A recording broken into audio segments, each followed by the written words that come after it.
Elle s'était jetée sur moi et elle répétait: Mon pauvre chéri, mon pauvre chéri. J'étais sur mes gardes.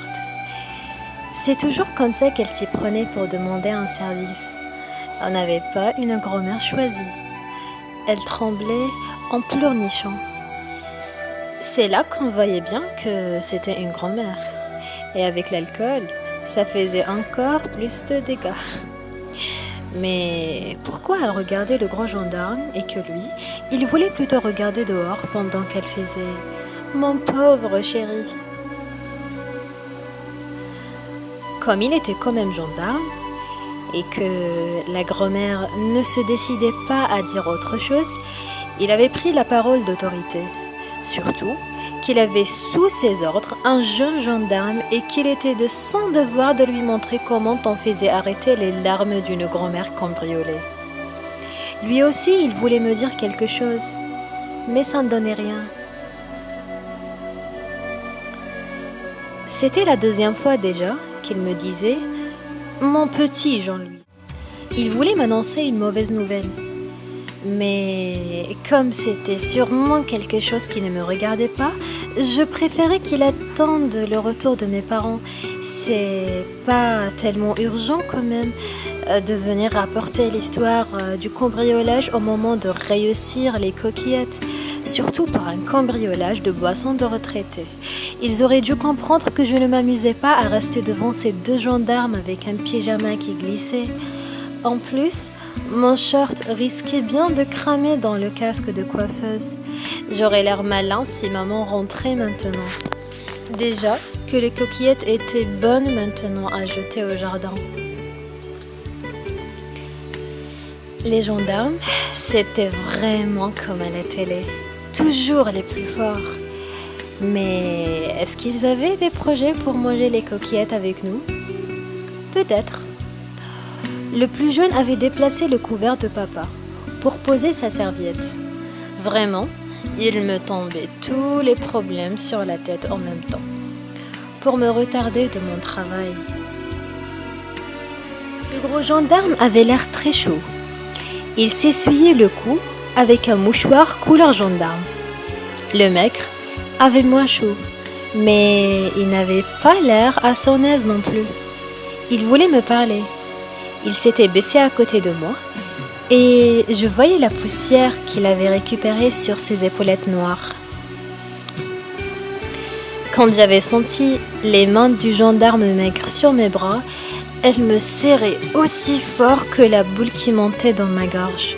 Ça me rappelait ma première communion, mais ça ne sentait pas la bougie. C'était sa voix qui me faisait penser à l'église. Il avait une drôle de voix, ce gendarme jaune. Il me fixait droit dans les yeux et sa voix résonnait loin dans ma tête comme pour ma communion solennelle. Mon petit Jean, tes parents ont eu un accident. Ton frère aussi. Ils sont à l'hôpital. Nous attendons des nouvelles. Ils étaient restés encore longtemps. Il attendait que l'hôpital téléphone. Le téléphone avait sonné à 14 heures. C'est le gros gendarme qui avait décroché. Il transpirait encore davantage. Il n'avait presque pas parlé, seulement il a hoché la tête de temps en temps en s'épongeant le front. Le regard qu'il avait adressé à la grand-mère avait suffi à la faire fondre en larmes. Il se mordait la lèvre car ce qu'il avait à me dire devrait être très difficile. Il n'y a plus rien à faire. On croyait sauver ton frère, mais il a succombé. Ils sont morts tous les trois. Pour tes parents, c'était déjà trop tard quand les pompiers sont arrivés. J'aurais bien voulu qu'il me répète, mais il était déjà debout. La grand-mère s'était jetée sur moi et je ne pouvais plus respirer. C'était quand même pas à elle de pleurer. C'est moi qui venais de perdre ses parents. Tous morts. C'est pas possible. J'expliquais aux gendarmes que mes parents étaient déjà infirmes et qu'on n'avait pas le droit de les tuer en plus. On ne voulait pas tout m'expliquer. Mais il disait que l'accident avait été terrible et il n'avait même pas pu reconnaître les victimes. Mon Dieu, quelle histoire, disait le gros gendarme en s'épongeant le front.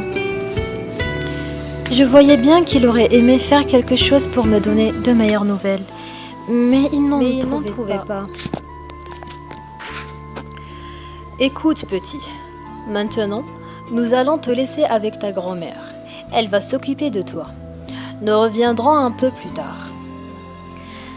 La dernière chose qu'il m'avait apprise, c'est que je devrais avoir beaucoup de courage pour les jours à venir. Ils sont tous morts. Je me répétais cette phrase sans pouvoir y croire.